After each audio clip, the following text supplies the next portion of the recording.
All right, now that the valve covers are done, I'm going to start working on the intake piping. And the plans call for using sink drain. Now, I'm not sure long term this is what I'm going to use, but we'll mock it up for now.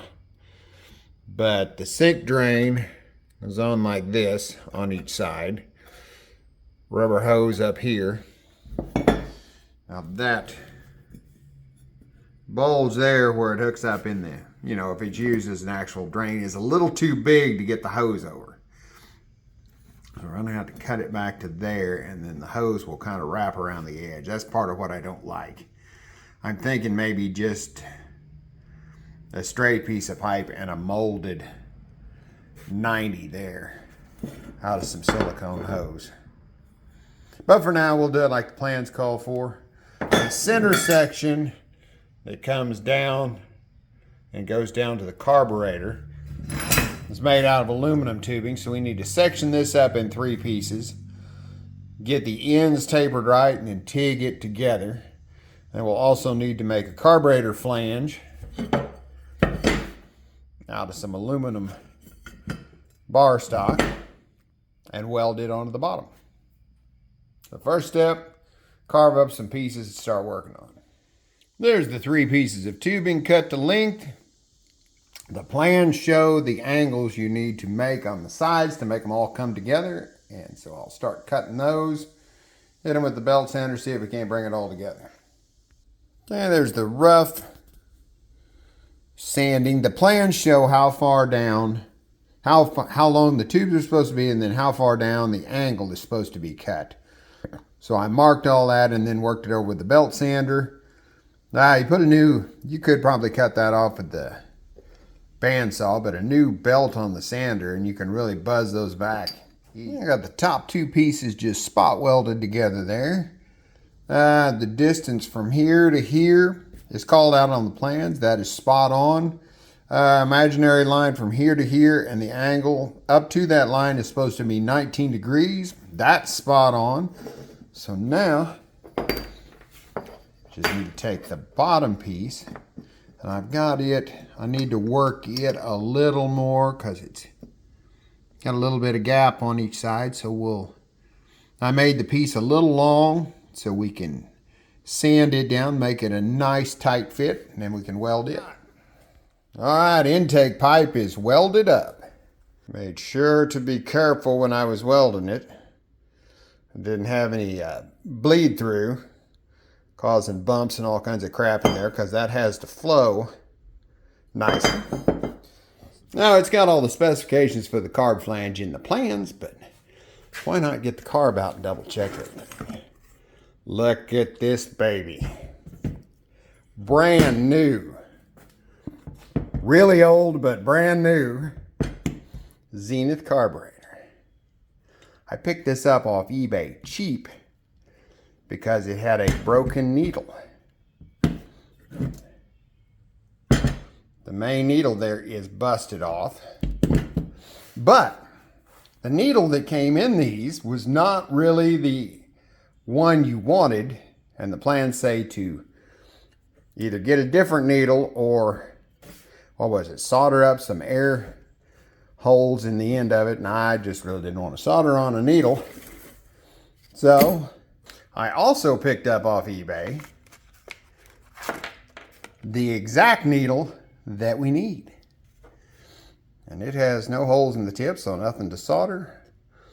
So when the time comes, that'll go right up in there, be the absolute proper needle to run on the half bug. So we're all set. So now we just need to mount this on the bottom of that flange.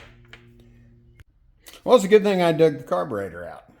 I bought this carburetor a while back, and I looked at Scott Kassler's website, Hummel Engines, and he listed, I think, 3 or 4 different carburetors that you could use, and cross-reference and came up with this 267 Zenith Universal carb. It was one that was brand new, like I said, just new old stock, so it was a good carb, but there is one difference in some of them. Well, there's probably more than one difference, but the flange is different than what the plans call for. Width is the same, but the bolt spacing is wider on this one and the whole flange is a little bit longer. So keep that in mind when you grab a carb if you're building off plans, to double check. Because if I'd have just built the flange off plans, it would not have fit this carburetor. And that's another good reason to get your carburetor ahead of time, because if I'd have just built the intake to plans, that would have limited the number of carburetors that I could have used. I would have had to have used the ones with the smaller flange. Otherwise, you'd be rebuilding your intake manifold. So get your carb as soon as possible would be my recommendation. I laid a piece of paper on the carb flange, rubbed around it with my finger to kind of transfer the line. So cut that out. We've got a template now for the flange. First thing I'm going to do is drill a hole and get the center hole done so the pipe will fit through it. Then we'll work on the mounting holes and then we'll trim around the outside. Okay, there's the center hole and the two mounting holes. Now I just need to take it, trace around it, and cut it to the shape. And after the trip to the bandsaw and then finish it up with the belt sander, we've got it carved flange. It fits nicely on the pipe, so now back to the welder. Okay, got the carb flange welded on there. Next step is to take that tubing back there and wrap it all around this to use as both carb heat and an oil cooler. And I'm not sure that sounds like fun, but we're going to get it done. All right, let's see how big of a mess I can make out of this. I have to wrap this tubing. It's quarter inch OD, soft aluminum tubing. We need to wrap 11 wraps around here, then across the other side, 11 here. Then you'll drop back down to the vertical piece, 7 there, and then another part to come up here to where you have the 2 pieces up top to hook to your oil cooler, or to your oil outlets on the engine. Supposed to be bonded to this with T88 epoxy. So we'll coat this tube and then we'll start wrapping. T88 is a real slow curing structural epoxy, so we don't have to be in any hurry. It takes like 24 hours to cure. I think it's like an hour before it starts setting up, if I remember right, something like that. But don't have to be in a super big hurry. We'll probably mix it up in 3 different batches.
Now it should be a little easier since I've got the other side cinched down on it.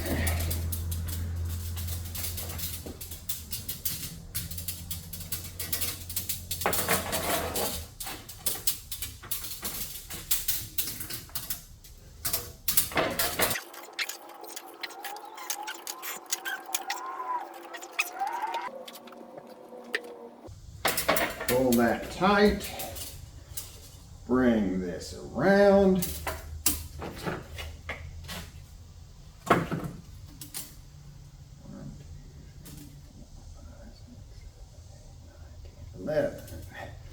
Bring this around like this. This start the 7 wraps on the bottom.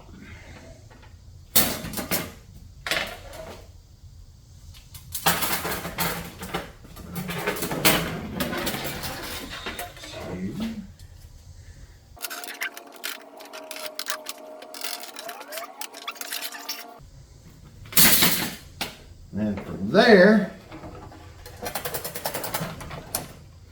straighten that out a little bit.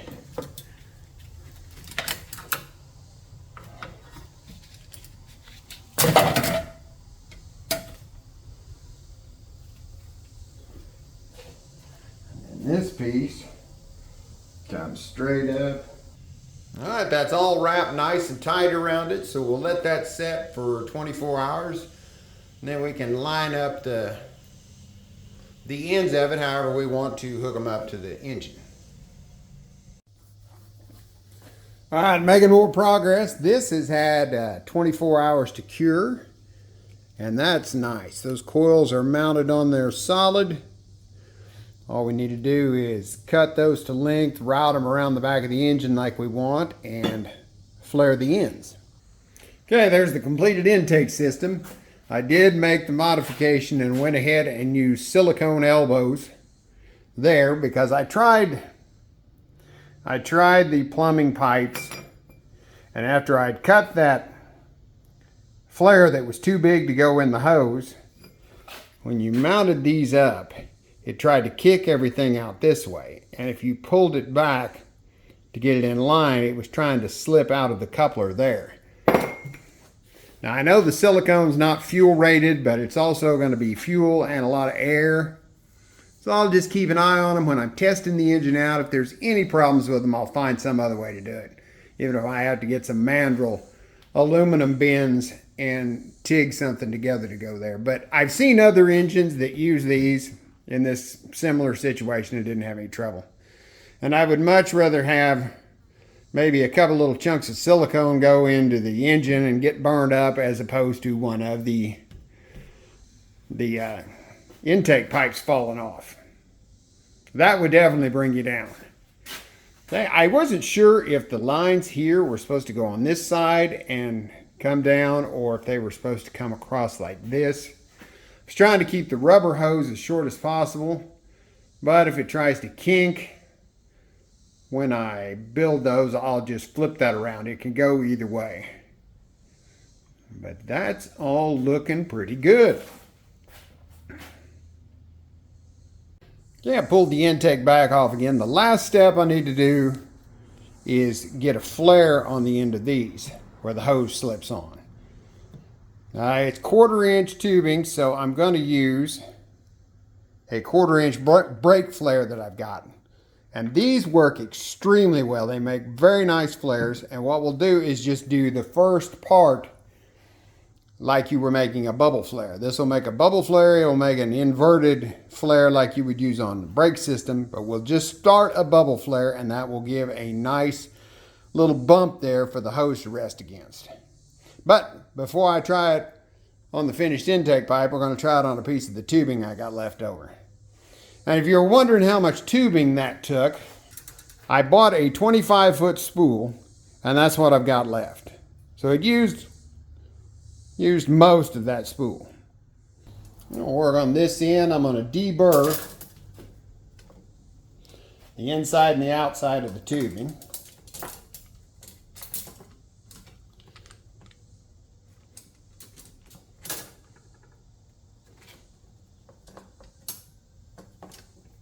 This tool, this part goes in to set the depth when you slide the tubing in. Slide it up till it hits that, then we'll tighten those two up. The depth gauge out. And this tool has 2 operations. It'll do one. Operation 1 would make your bubble flare. If you want the inverted flare, then you flip it around and do the other side, which will give you the inverted flare. So we'll just start on operation 1. Probably don't want to go all the way to full bubble flare. see what this looks like. Left a little bump. Probably ought to go a little more than that. So we'll give it another try. If you ever do any car brake work, these flaring tools are great. This one, the 1/4 inch one, I got from, I think I bought it from the old Riley's Auto Parts here. But it is a Titan tools. And the 3/16 I've got was from Eastwood, but they look identical. But man, they make good leak-free flares. I've used other styles of flaring tools and haven't had much luck. Let's go all the way down to a full bubble. That may be fine just like that. Let me go get some hose. Yeah, I got a piece of old 1/4 inch hose. Some old fuel line. It's really hard.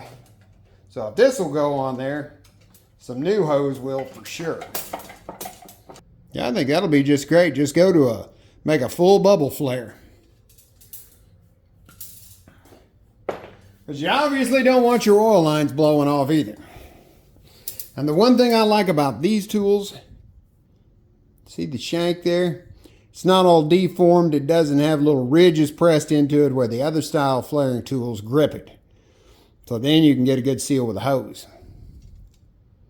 All right, now I just need to do this on the two on the manifold. We'll deburr like before. I'll just hold it upright so nothing falls down into my oil lines. And I'm gonna hit it with a little compressed air. All right, they're all flared up. I went ahead and deburred the end where it pressed down in there. And that is looking good. Next video. Cut that in half and make some exhaust pipes out of it. And then we need to build a breather assembly. And then I just put on some spark plug wires, paint it. And we need to get this, I need to build a test stand to mount this on. So be watching for those videos. Till next time, thanks for watching, everybody.